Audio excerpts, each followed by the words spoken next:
The Yankees make a trade, but it's not for a pitcher. I'll tell you who it was and what it means for the Yankees going forward, and we're going to recap last night's game on an all-new live edition of Locked On Yankees.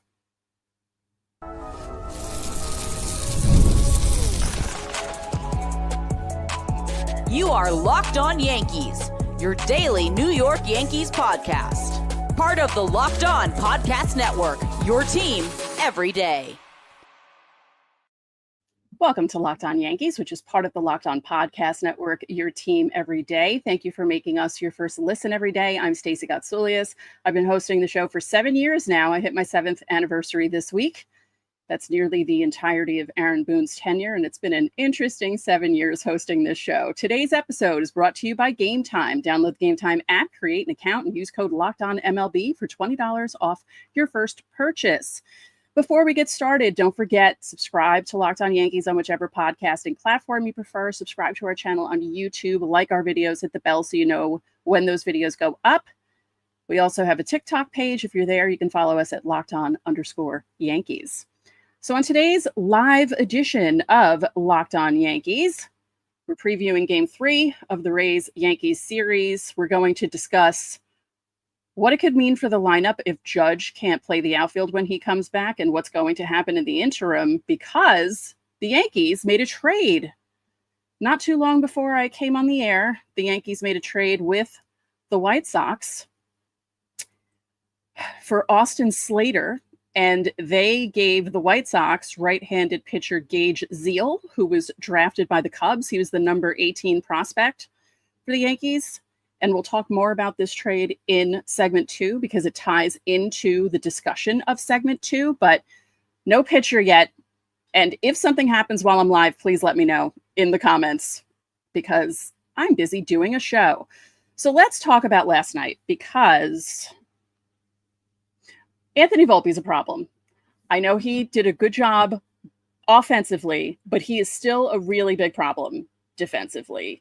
And in most games when he has a bad defensive game, he also doesn't have a great offensive game. So this game was kind of a nice change for him where he had a solid offensive game and didn't cost them the game is what I'm trying to say. Like in this case, he actually didn't cost them the game, but he cost Max Fried some runs, which isn't a good feeling for Volpe, and I feel bad for him. We're going to get into the numbers more toward the end of the segment leading into segment 2, but let's go through the game.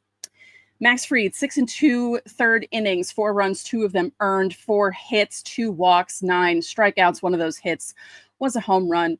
I'll say it was gritty and gutty, 6 2/3 when the bullpen needed 6 2/3 badly. And he gutted it out. It could have gone badly and it didn't. And, those 9 strikeouts, it's always fun to watch Max Fried pitch. And I'm amazed with what he's done so far. I know his numbers aren't as good as they were in the beginning of the season, but I don't think anyone expected Max Fried to keep up what he was doing in the beginning of the season because he was otherworldly for the first 2.5 months of the season. But like I said, the bullpen desperately needed a starter to go more than, 5 innings, and he nearly went 7. So that was good for him. Offensively, I like that the Yankees kind of did things a couple of different ways. You had the home runs, which I mentioned in my TikTok. I forgot to put it on YouTube. The short I should have put up last night. When Cody Bellinger came up to bat with the 2 guys on base, I said to myself, Cody, hit a home run right now. And he did. So when the Yankees found themselves down 3-0 early, Cody Bellinger hits the 3-run home run to tie it. Volpe, RBI single, which again, it's good that he's getting things going because he had a pretty long over. I believe the stat was over 30 before he started hitting later in the game. And he scored on a throwing error, which is nice because that's a nice change from other people scoring on his throwing errors, right? So that was good. Goldschmidt, RBI single. Volpe also hit a solo home run later in the game to make it 7-4. What do you guys think of? It's so funny. I always feel like the time when the Yankees should have benched Anthony Volpe, or the discussion is to bench Anthony Volpe, give him a break, let him, clear his head, because he's obviously having really big issues defensively and it's affecting him. He tends to have a good game offensively, and then that discussion goes away. And I feel like this is an every 2 to 3 week thing now with him, where people are talking about maybe they should give Volpe a rest. Maybe he needs it mentally. And then he starts hitting the ball and no one cares that he also made 2 errors in the same game. Those get wiped away when the Yankees win, but they shouldn't get wiped away because this is a big problem for him. He leads the league in errors. If you go to Baseball Reference, his 15 errors are not only bolded, but they're also italicized. So he's leading the entire league. He had 17 errors in 2003, the year he won the Gold Glove. That was in 1,346 and 2/3 innings. That worked out to a .970 fielding percentage. In 2024, he had 16 errors in 1,416 and 2/3 innings, which worked out to a .972 fielding percentage. This year, as I said, he already has 15. We have 2 full months left in the regular season. So that is a problem. Ronnie C says, Volpe added 20 pounds to his frame since 2023. Is it affecting his fielding? I don't know. It feels like he's taking bad routes to the ball, and I don't know how that would affect his throwing, because he's not so bulky that his arms are huge and he can't throw, I don't know. I think it's really a mental thing. He won a Gold Glove. I know that, some people had issues with him winning that Gold Glove, but he is a Gold Glove winning fielder. But is he elite right now? No. And when Aaron Boone keeps telling us that he's elite and that this is just a blip, this is an awfully long blip. Just like it's an awfully long blip for the team to be playing the way they are. And I know they came off a win against the Rays, but they need to win the next 2 against the Rays.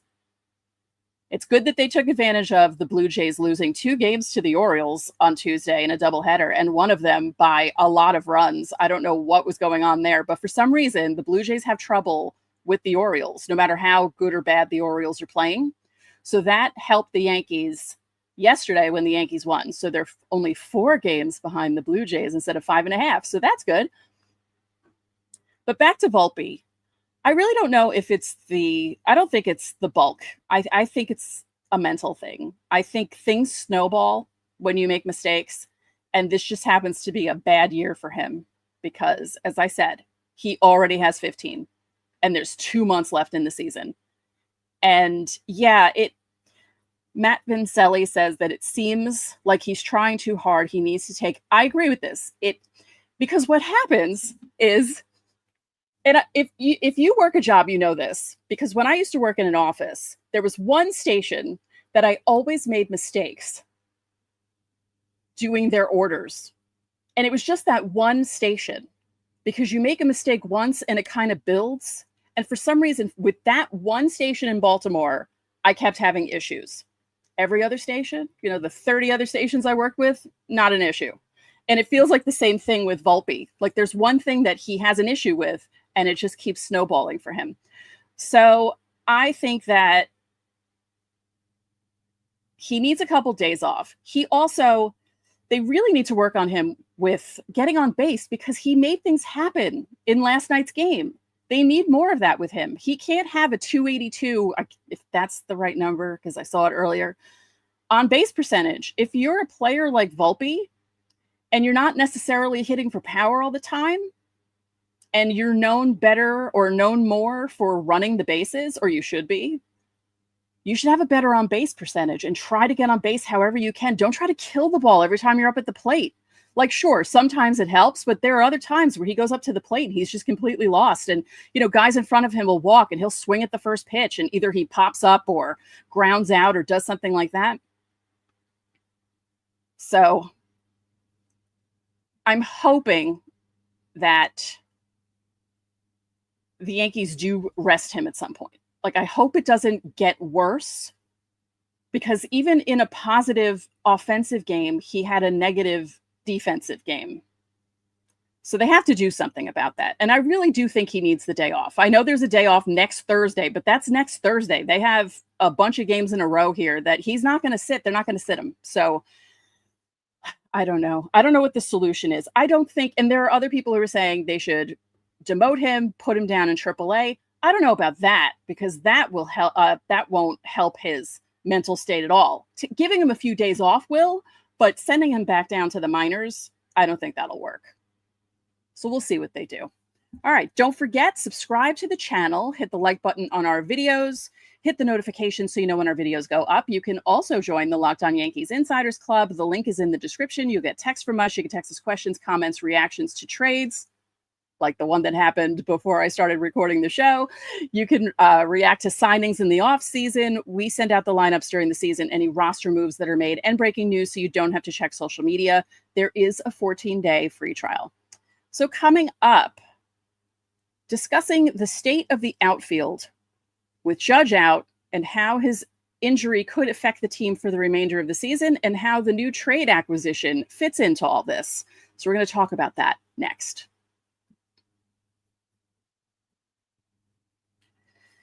Have you ever decided at the last minute to get tickets and head to the ball game with your friends or family? Maybe it's game day. You suddenly realize you want to go. I've done that before. You realize about an hour before the game you want to go down to the Bronx and watch the Yankees. That's exactly where Gametime comes in. It's the easiest way to grab last-minute tickets without the stress. With the money you save on tickets, you can splurge on food, drinks, merchandise, and even invite a bigger group to come with you. Gametime makes it all possible. Gametime makes buying tickets fast and simple. Prices on the app actually drop closer you get to the first pitch. They've got incredible last-minute deals, clear seat views, and a lowest price guarantee that takes the worry out of buying. Gametime is also the official ticketing partner of Locked On MLB, making it easy to browse the app. For the Yankees against the Rays tomorrow afternoon at Yankee Stadium, you can go there and be there with all the camp kids who will probably be there. And Gametime has last-minute tickets and zone deals for big savings. So take the guesswork out of buying tickets with Gametime. Download the Gametime app, create an account, and use code LOCKEDONMLB for $20 off your first purchase. Terms apply. Again, create an account and redeem code LOCKEDONMLB for $20 off. Download Gametime today. Last-minute tickets, lowest price, guaranteed.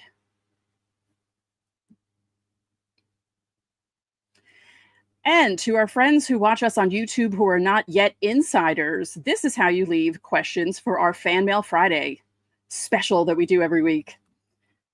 You go to our channel's page, you click on posts, and you will see the latest post where I say leave your Fan Mail Friday questions here. And I've made it easy for you. The deadline is usually 5 p.m. Thursday, or 5 p.m. Eastern on Thursday. And it just so happens to be an hour before the trade deadline. And speaking of trades, let's talk about the one that just happened late this morning, early this afternoon. The Yankees acquired Austin Slater from the White Sox for a minor league pitcher. Not a big deal. You know, they didn't give up a lot. So Gage Zeal went to the White Sox. Gage Zeal happened to be drafted by the Cubs in 2021. So he's going back to Chicago. Now, Slater is just going to be, I'm assuming, a platoon guy. He hits lefties well. He has an 859 OPS against left-handed hitters this season. His career batting line against left-handed pitching is 271, 363, 438. It's an 801 OPS. And that's in 1,003 plate appearances. So he plays all three outfield positions, but MLB Trade Rumors believes that he's going to platoon mostly with Jason Dominguez. And this makes sense because this is what they said. Slater is an affordable means of complementing switch hitting left fielder Jason Dominguez, who's slashing 284, 354, 456 against right-handed pitching, but he's only slashing 207, 286, 299 against left-handed opponents. So it's kind of the same way that they acquired Ahmed Rosario to platoon with Ryan McMahon because one hits one side better.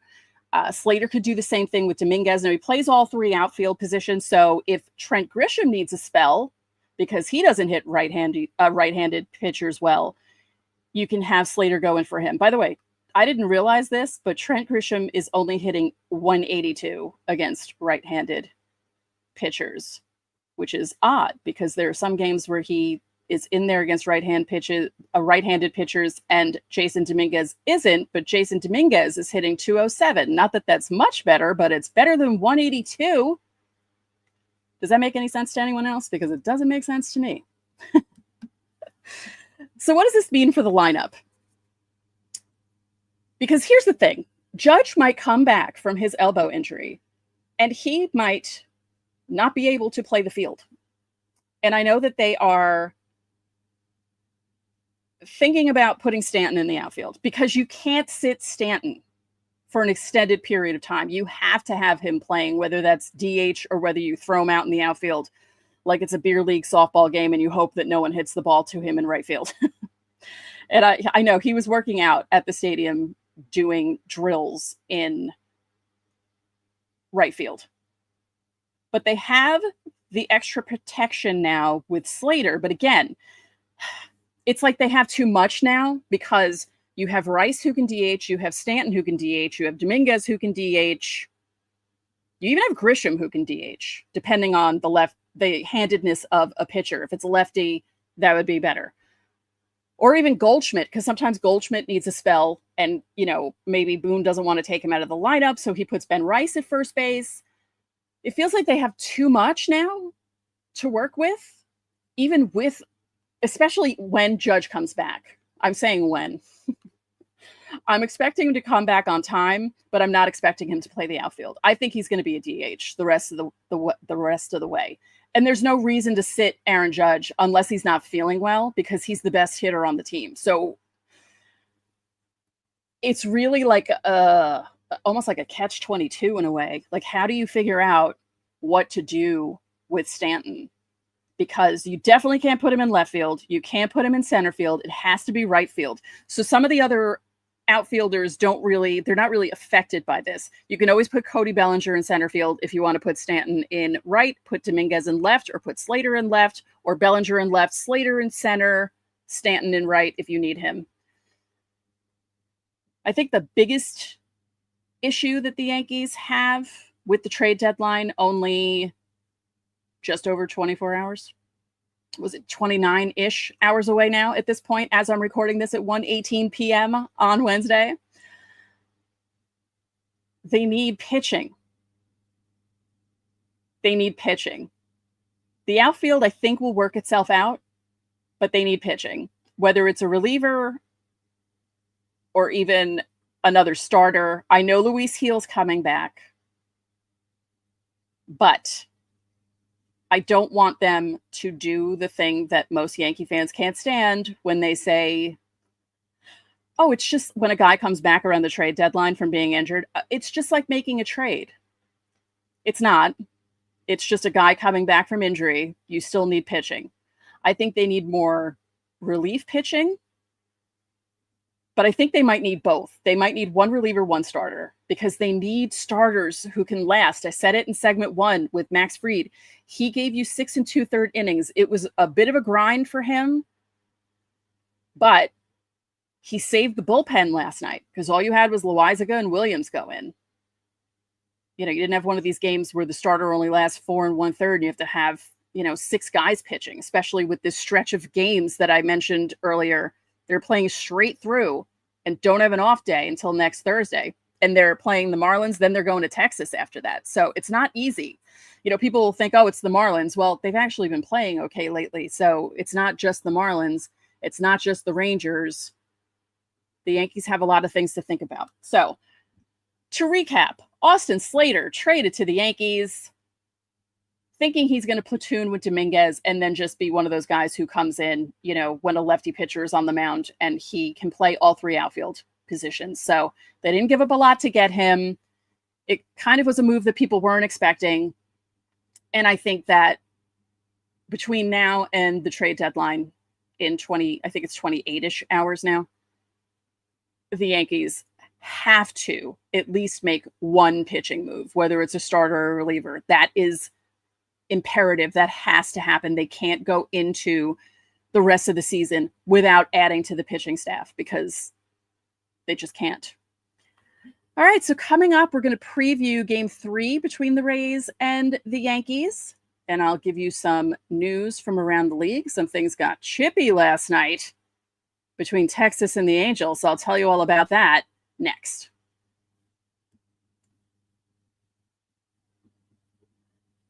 Time to fuel up and turn it up with 5-Hour Energy Transfusion. It brings the bold grape, ginger, and lime flavor of your favorite golf drink, minus the alcohol, into a quick, energizing shot. Whether you're sinking birdies or just making memories with friends, there's a hole-in-one for your energy game. Let's be honest, some days on the course or off it, you just need that extra boost to stay sharp and energized. Golf is all about good times with good people and good flavors, of course. The grape, ginger, lime flavor gives you the best parts of your clubhouse go-to without chasing down the bev cart. If you go to 5hourenergy.com today, that's the number 5energy.com or ourenergy.com. You can use our promo code LOCKEDONGolf to receive 20% off your order. This offer is only valid until September 30th on one order, and it cannot be used with other promotions. The code is not good on subscription orders either. So whether you're meeting up with your friends or trying to turn 18 holes into 36, get the energizing boost you need to power through. Order transfusion flavored 5-Hour Energy shots today.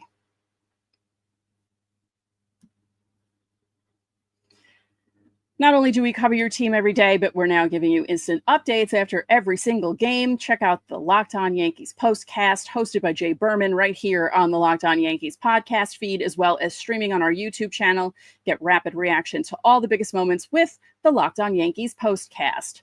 So tonight we have Will Warren against Zach Littell. Warren is 6-5 with a 4.82 ERA. Zach Littell is 8-8 with a 3.72 ERA. The Yankees need to win this game no matter what. I don't care who's pitching for which team, but the Yankees need to win 3 out of 4 against the Rays. They really do. I know I joked about the Blue Jays having trouble with the Orioles, but you can't depend on the Orioles to help you out. You need to help yourself, so you need to beat the teams that you're playing. Junior Mafia asks, is Brian on the IL? No, Brian went to a concert last night. He was getting home late. I was going to do the show by myself last night, but my Wi-Fi kept cutting in and out, and I couldn't record a show without things messing up every 5 seconds. Our Wi-Fi was messed up all day yesterday from, I don't know if it's the heat or what, but it was affecting the TV, the phones, everything. So that's why. He'll be back for Thursday's episode. What I want to see tonight from the Yankees. I would like to see, I know I just mentioned Zach Littell has a 3.72 ERA, so it's not an easy game for them. But I would like to see them score early. I would like to see them score first, actually, is what I'd really like to see. I don't want them to be in a deficit after the first inning, and I want to see that from Will Warren as well. I want Will Warren to get through the first unscathed. I want to see him keep striking out guys, and I want to see if he does get into a pickle in the first or second inning, that he gets out of it without a lot of damage. That's what I want to see from Will Warren, because we're getting into the dog days of summer. It's his first full season. I understand that at this point in the year, guys who don't pitch like this normally will get tired, but I just want to see more from Will Warren in this start. But I would also like to see more from the offense, and I would like to see Volpe get through a game without a throwing error, without a misplay that isn't an error, because that happens as well. Like, there are sometimes he does things where it's not scored as an error, but it affects the game. So I would like to see more of the offense that Volpe had in Tuesday's game on Wednesday, but I really just want him to get on base, make things happen, and not let the other team score on a throwing error. I don't think I'm asking for too much. I really don't. So news from around the league. I saw a headline that made the hairs on the back of my neck stand up. It said, is a Carlos Correa Houston reunion possible? It seems so. That would be a nightmare. Houston's already playing really well, and adding Carlos Correa to Houston and bringing him back, yeah. No one needs that. I know Houston fans need that, but no one else needs that. So let's not do that. Something else from the Blue Jays Orioles doubleheader yesterday, which I thought was amusing. Sir Anthony Dominguez was traded from the Orioles to the Blue Jays during that doubleheader on Tuesday. So he went from one team to the other, walked from one bullpen to the other, wore one uniform, and then wore the other. And in his appearance in the second game, he had a scoreless inning, and he struck out Jackson Holliday. So I think that's pretty cool when that happens, right? Ronald Acuna Jr. This was a weird story. Did anyone else see this? Because this was big on social media last night. Ronald Acuna Jr. is going on the IL. He has right Achilles inflammation. Apparently, it's been bothering him for days. But I saw that people were blaming the Braves for playing him, knowing that he was hurt. But then I saw him talking to the reporters saying that he felt bad about missing time, so he wanted to play in Tuesday night's game, and that's when he started feeling things in his Achilles. So who's to blame for that? The player who wants to play, or the team that says to them, you should be playing? I don't know. It's tough because you make money, you have a job, you feel like you're letting your team down, especially if you've been injured and you're coming back and you're injured again. I understand that mentality. You don't want to let people down. You don't want to let your ownership down. You don't want to let down the fans, your teammates who are counting on you. But you also have to think of the fact that you could hurt yourself worse, be out longer, and miss more time, which would be worse than sitting for a couple of days. So now he's going to be on the IL, and who knows how long he's going to be on the IL, because if this doesn't clear up, it's not easy to play baseball when your Achilles tendon is inflamed.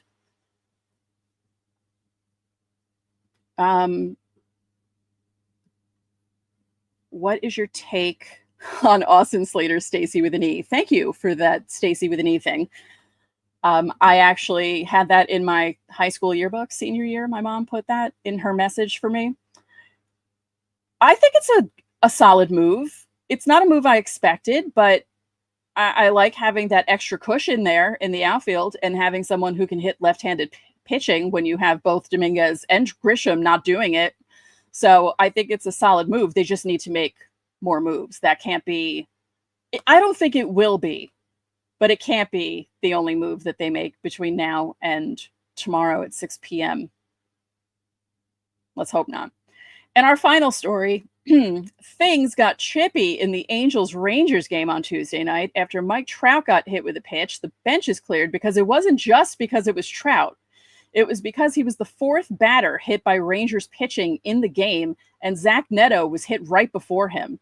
Now, the Rangers say none of it was intentional, and I tend to believe them because the Angels were up by 2 runs. So why would you want to give them more runs by hitting guys and putting more base runners on? So I understand why the Angels were mad, because you want guys to be able to pitch and not hit your players, but I don't think any of that was intentional. At least I would hope not, right? See, here's the thing, Philip Rizak Jr., hello, from Fan Mail Friday. He asks, who is the relief pitcher you want to see the Yanks trade for? I don't know. I really don't. I know Robert Suarez is out there. The Padres said that he could be available, but he's a closer. And would he want to move? So, you have Devin Williams in that spot, so you don't really need a closer. But I think that whatever move the Yankees make next, it has to be a pitcher. Like I said earlier, either a reliever or a starter, because either we need a starter who's going to be solid enough to go at least 6 innings. 6 would be nice. 7 is kind of asking for a lot, but 6 innings is better than 4 innings. And if you can get another pitcher who can last longer, then that will help the bullpen out. And if you have a few guys, that you pencil in there every day, Fried, Rodon, and whoever the next starter is. And it could be Heel who comes back and does that, but I would much rather prefer them trade someone and maybe not have certain people in the rotation, like Marcus Stroman. No offense to Stroman, because he did good the first 3 appearances, but that last one was not great. And if the Yankees are playing tougher teams, they need someone better than Marcus Stroman. Even though I know he's the back of the rotation, the Yankees are in a hole right now. fighting for the AL East. And I know they're also leading in the wild card spot, but you need better pitching in the rotation. So there's my thought on that. Junior Mafia says, Stacey is manager, we're winning a chip. No, definitely not. I will say I wouldn't change the lineup as much as Boone does, and I would stop putting Volpe and Wells back to back. Even though last night turned out to be okay, there are so many games where those two guys are just not doing anything back to back. And it's just like you can pencil them in for nothing happening. And it's so frustrating to watch. So, yeah. Philip Rizak Jr. says, I was thinking Stroman as the odd man out and it came out of your mouth. See? On the same wavelength, Philip. Okay. So thank you guys for joining me for this live stream. Again, I apologize that my Wi-Fi was wonky and we couldn't get the show up earlier than this. But I don't know. I don't know why it wasn't working. I think it was the hot weather, although it's hot again today and it seems to be okay. So we'll see. So today's Wednesday. Tomorrow is Thursday. We will be recording the show not too far after the game, but it won't be posted until, tonight. The show will be posted at 3 a.m, like I've been doing. And Thursday's show, which would be Friday, Fan Mail Friday, get your questions in, will be recorded earlier, but still go up at the same time at 3 a.m. So everything will be back to normal the next couple of days. We're thinking about doing more live shows. We have an idea to do more live shows, possibly on weekends. So it's just harder to do live shows because Brian has an actual 9-to-5 office job where I don't. I work from home, so I can do this on a whim during the day. So, but let us know what you think about that. What you think about live shows on the weekends, because we don't mind doing them for you. Maybe not every day, like not every Saturday, Sunday, but maybe like one day of the weekend we decide to do a live show with you guys. So let us know what you think about that in the comments. So thank you for making Locked On Yankees your first listen today. For your second listen, check out the all-new Locked On MLB Game Night. Every game, every night, all season long. You get local analysis on a national scale. You can find MLB Game Night on Locked On MLB on YouTube or wherever you listen to your podcasts. And remember, Brian is co-hosting MLB Game Night every Sunday night, so look for him there. So that'll do it for this live edition of Locked On Yankees. I'm Stacey Gotsulias, and both Brian and I will see you tomorrow.